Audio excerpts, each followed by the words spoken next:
Здравствуйте! Вы смотрите программу «Актуальное интервью». В России состоялись выборы в Государственную Думу 8-го созыва. Половину парламента составят набравшие наибольшее количество голосов избирателей кандидаты одномандатники, и во вторую половину войдут представители партий, прошедших 5% барьер голосов избирателей. Выборы проходили 3 дня с 17 по 19 сентября.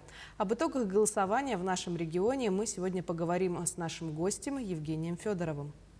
Евгений Николаевич, здравствуйте. Здравствуйте. Расскажите, каковы главные итоги голосования? Кого еще выбирали якутяне, кроме депутатов в Государственную Думу?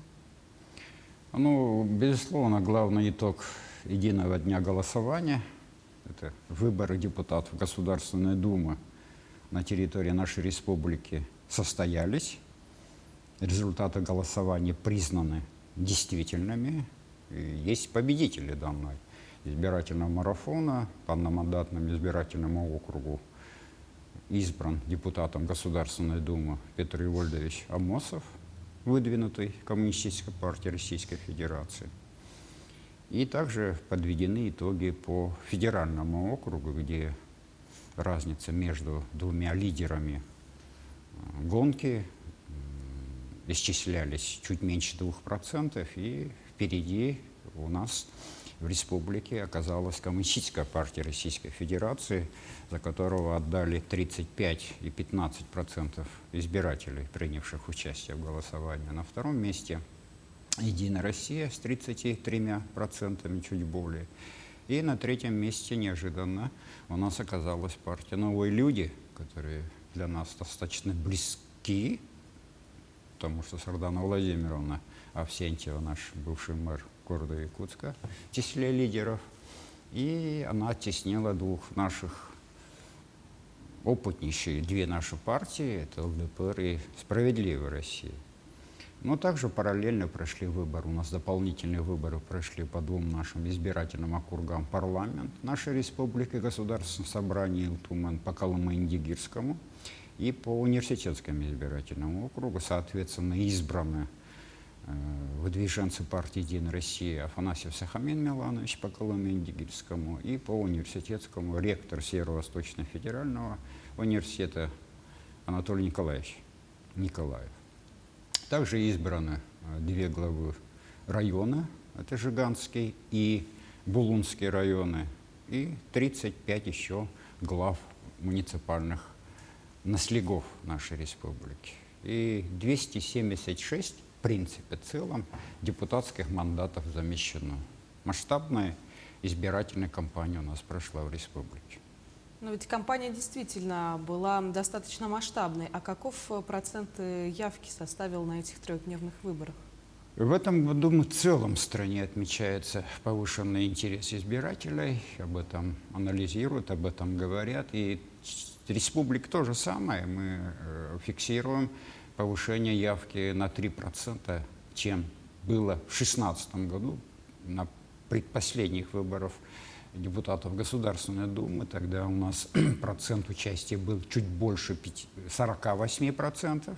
То сегодня мы отметили, что у нас явка составила 51,23% наших избирателей. С точки зрения, если сравнить с регионами Дальнего Востока, то мы в первой тройке, мы традиционно всегда находимся за Чукотским автономным округом, там численно чуть больше 35 тысяч избирателей. И на этот раз нас перегнали наши соседи, Еврейская автономная область, где численность избирателей составляет порядка 125 тысяч избирателей. Вот мы на третьем месте на Дальнем Востоке. А какие районы в нашем регионе показали наибольший процент явки избирателей?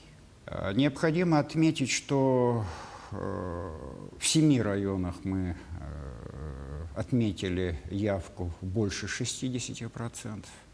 Лидерами, безусловно, являются наши северные районы. Это Набарский, Оленёкский. Больше 60 также дали районы Верхневилюйский, Горный, Усалданский, Татинский и Амгинский районы. Меньше всех, безусловно, традиционно так сложилась практика. У нас низкие показатели относительные дают наши промышленные районы, и вот, к удивлению многих дает Аллайховский район, но, безусловно, по отношению к данному району это больше специфика географическая и климатическая. С этой точки зрения отпуска, рыболовство, структура отраслей, и очень многие, безусловно, там приезжают с отпусков где-то в середине, в конце сентября месяца. Поэтому явка там оказалась чуть ниже и 50%. А много ли в этом году избиратели воспользовались функцией права выбора на дому? Да, эта форма в последнее время очень серьезно приживается. Мы отметили значительный рост данных показателей. Если в 2016 году мы отмечали порядка 15 тысяч людей, которые хотели голосовать на дому, то этот показатель практически в 2 раза больше. Заявления подали соответствующие избирательные участки больше 28 тысяч. Это порядка 5% от общего количества избирателей нашей республики. Ну, безусловно, тут причин достаточно много. Это самое первое.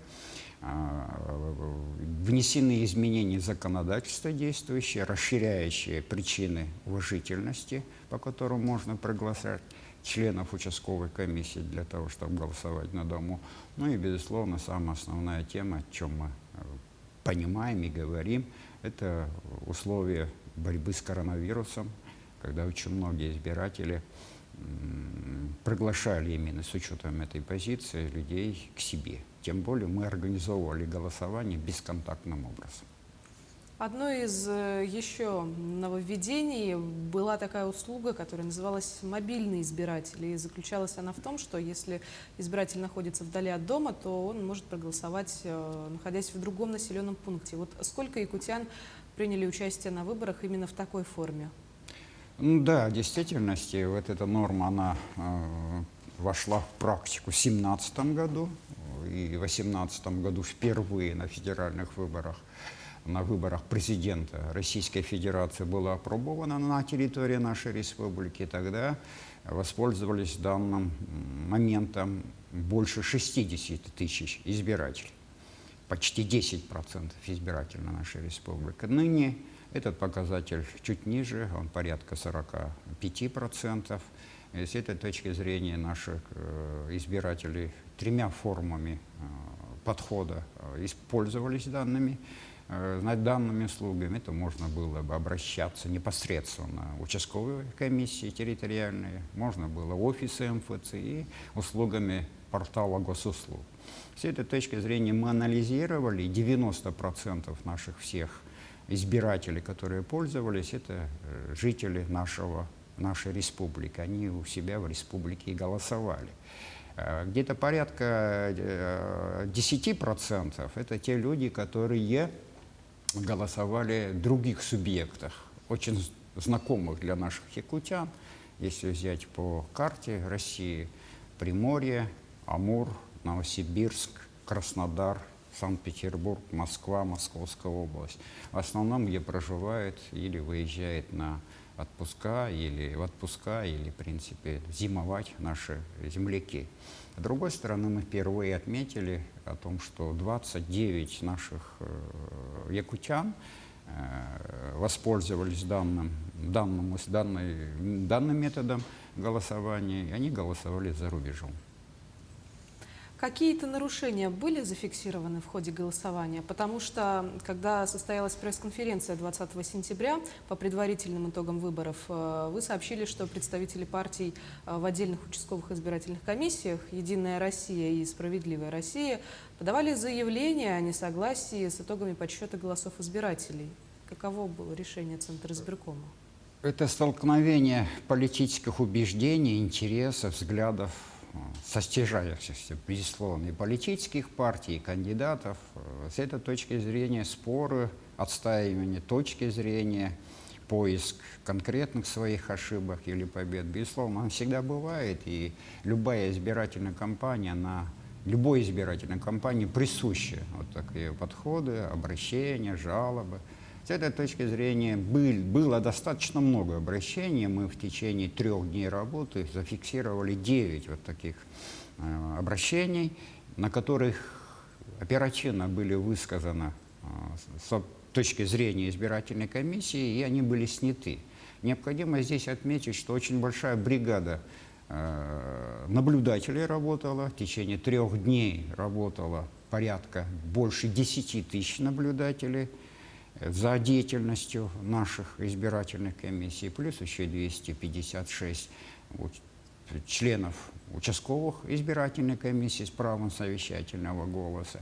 Система видеонаблюдения очень серьезно работала.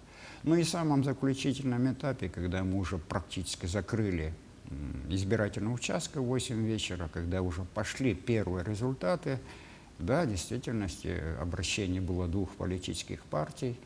Первое обращение «Единой России», необходимости разъяснения тех или иных подходов.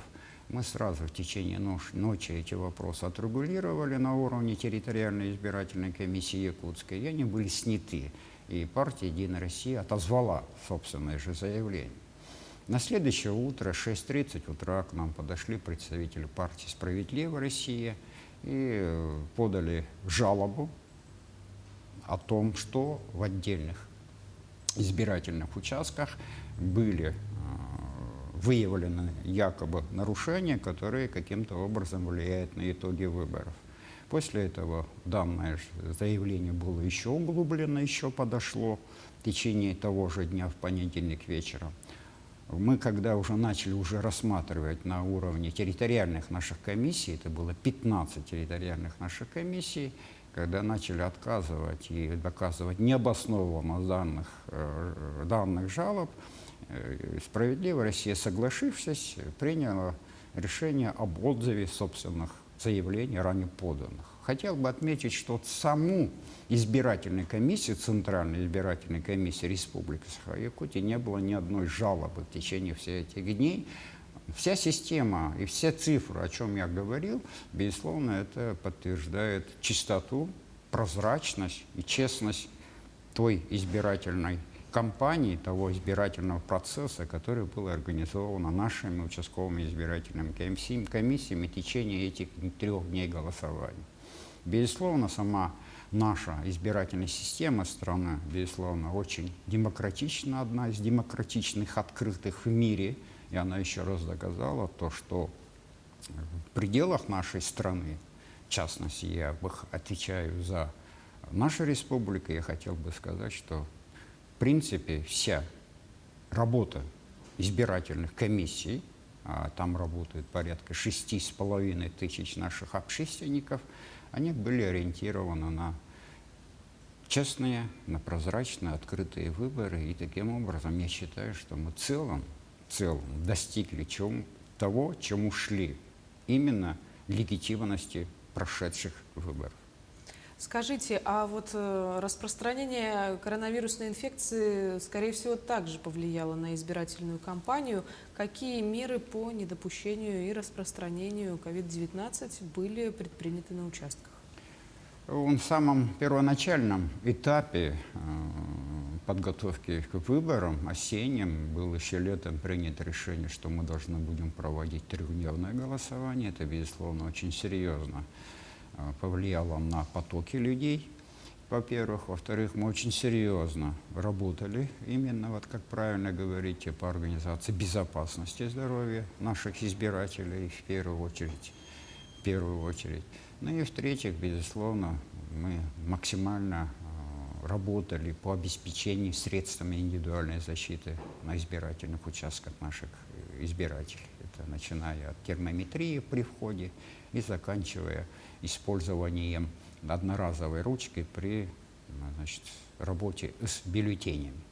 Ну, мы сами начинали с себя, потому что прекрасно понимали, что вакцинация – это единственный способ борьбы с данной коронавирусной инфекцией. И хочу сказать, что к организации выборов мы достигли 75% показателя по вакцинации членов наших участковых избирательных комиссий.